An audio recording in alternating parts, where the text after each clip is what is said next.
Hey everyone, welcome back to the channel. I'm Josh, and today we are doing a quick crash course on Land Cruisers because after my two recent videos where I reacted to the new 2024 Lexus GX 550 and our new 2024 North American Land Cruiser, I've seen a number of comments from folks who are just a little bit misinformed about these new trucks. And so today what we're going to do is talk about what exactly these new vehicles are and how they fit into the bigger global picture and the Land Cruiser family that exists in other markets.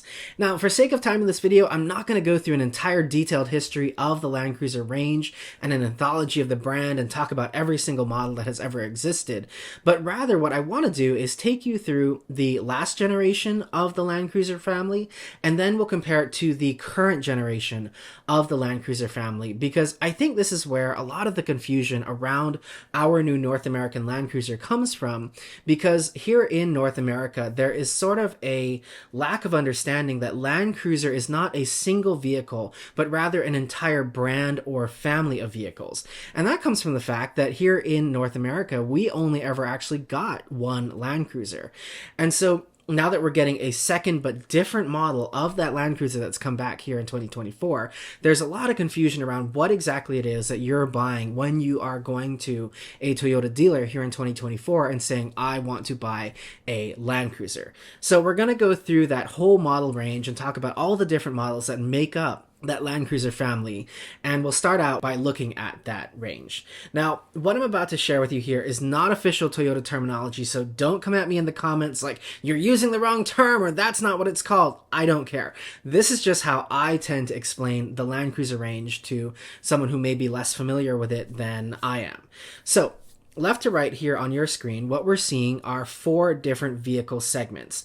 The first one here is what I call the FJ type.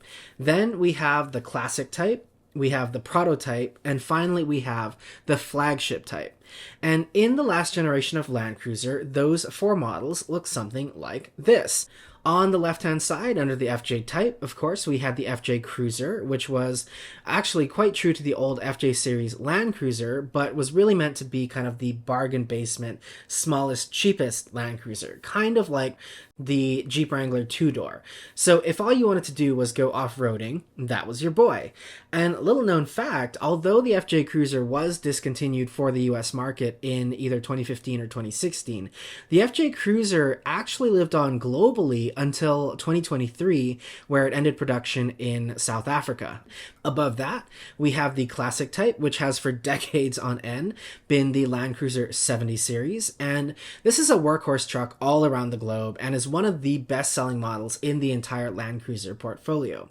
Now, we don't get it here in North America because of our standards for crash testing, but if you go to Australia or you go to any country around the world, chances are if there's a farm or if there's a military fleet somewhere there, you will see a 70 series Land Cruiser.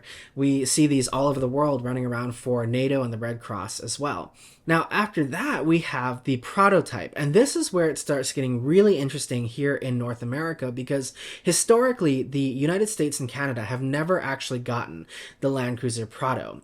But if you're looking at this picture and thinking that this vehicle looks really familiar, you'd actually be right, because while we didn't get it as a Land Cruiser, we have gotten 3 generations of the Land Cruiser Prado as our Lexus GX, and that continues today, of course, with the new GX 550. Now, here's a fun fact about the Land Cruiser Prado that not too many people seem to know. When the Prado launched as a brand new vehicle back in 1990, and it was a new model for the Land Cruiser family, its whole focus and its whole mission was to be the best on-road body-on-frame SUV, because we already had something like a 70 series that could do the farm work and the military work, and then we had the flagship Land Cruiser that we'll get to in a minute to do kind of everything else. And so with the Land Cruiser Prado, what Toyota wanted to create was the ultimate on-road, long-distance, body-on-frame SUV. And so that's why, historically, up until now, the Land Cruiser Prado and Lexus GX that we've gotten here in the United States have never been focused at off-roading, because the platform and the vehicle that our GX has been based on was always meant to be an on-road vehicle. It could do off-roading because it was a Land Cruiser, and Toyota's four-wheel drive system is awesome, but that was never its primary focus. And that's also why actually, we have always gotten a 4Runner alongside our Lexus GX because it has always been designed with off-roading as its primary focus. And if you wanted a mid-size body-on-frame SUV from Toyota, you had those two to choose from. You could go with the GX for an amazing on-road drive, or the 4Runner for an amazing off-road drive. Now, that obviously is changing here in 2024 with the new Land Cruiser Prado and the new Lexus GX, and we will get back to them in just a minute, but let's go ahead and round out the Land Cruiser lineup with our fourth and final type of Land Cruiser, which is the flagship type. And these are the full-size OG actual Land Cruisers. These are Toyota's competitors to the full-size Range Rover and the Mercedes G-Class. And most importantly, this is the Land Cruiser that everyone in North America knows and thinks of when they hear the term Land Cruiser. This is the Land Cruiser that cost $85,000, only ever sold like 1,000 to 2,000 units, and left our market back in 2021. So, in the last generation of the Land Cruiser family, we had the FJ Cruiser, the Land Cruiser 70 series, the Land Cruiser Prado 150 series, and the Land Cruiser Flagship 200 series. Now, let's take a look at what this family looks like in its new and current generation, because we already have 3 out of 4 of these new Land Cruiser models. So here we have a refreshed Classic 70 series, we have a new Land Cruiser Prado 250 series, and of course we have the new flagship Land Cruiser 300 series. Now, let's take a look at the last 2 columns here. Which one of these is our new 2024 North American Land Cruiser? Yeah, it's the Prado type. It is not the flagship type. And this is where Toyota has rather successfully pulled a fast one on the North American market, because by taking away the Prado from the name, a lot of people, including the automotive media, are thinking that what they're getting with this new North American market Land Cruiser is the flagship type, when what they're really getting is the mid-size, mid-range Prado type. Now, that is not necessarily a bad thing, because like you may know if you've watched my channel for any period of time, I own a 2023 Lexus GX 460, which is, again, itself a Land Cruiser Prado, and it is a great car.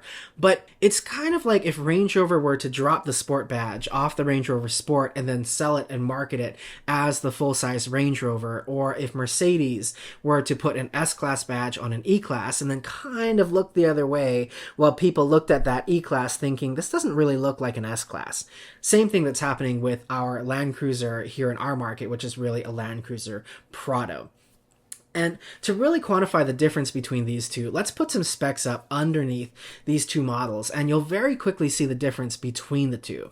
So the flagship Land Cruiser 300 series is, of course, a full-size SUV with a twin-turbo V6, full-time 4-wheel drive, and a 10-speed automatic.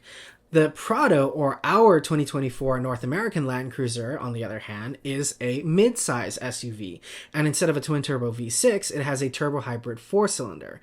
It also has full-time 4-wheel drive, but it only has an 8-speed automatic transmission. Now, let's pull up 2 other US market Toyota trucks. First, we're going to look at the Tacoma Limited, and wouldn't you know, the US market Land Cruiser specs are identical to that Tacoma Limited, meaning our Land Cruiser, this Land Cruiser Prado, is basically an SUV version of a Tacoma Limited. It's not at all similar to the flagship Land Cruiser 300 series. That, if you wanted to get the most similar thing, would actually be the Sequoia, where we find much more similar specs to that flagship Land Cruiser. Like the flagship Land Cruiser 300 series, we have the same V35A twin-turbo V6, and although the Sequoia adds hybridization for extra power, it's the same engine, and of course it has the same transmission. And so if we go back to our current Land Cruiser family lineup, you get the point. This new 2024 North American Land Cruiser is a completely different vehicle than what left our market in 2021 and the actual flagship 300 series Land Cruiser that exists in other markets around the world. What we're getting is not that flagship Land Cruiser, and so you really need to be aware of what that means for us here in North America.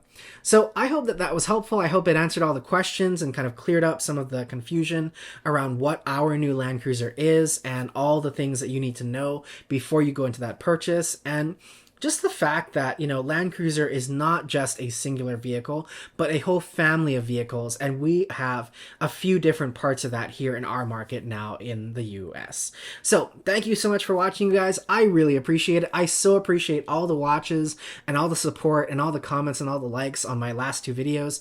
If you have any more comments and questions, you can either leave them downstairs, or of course you can always write me an email here at the email you see on screen.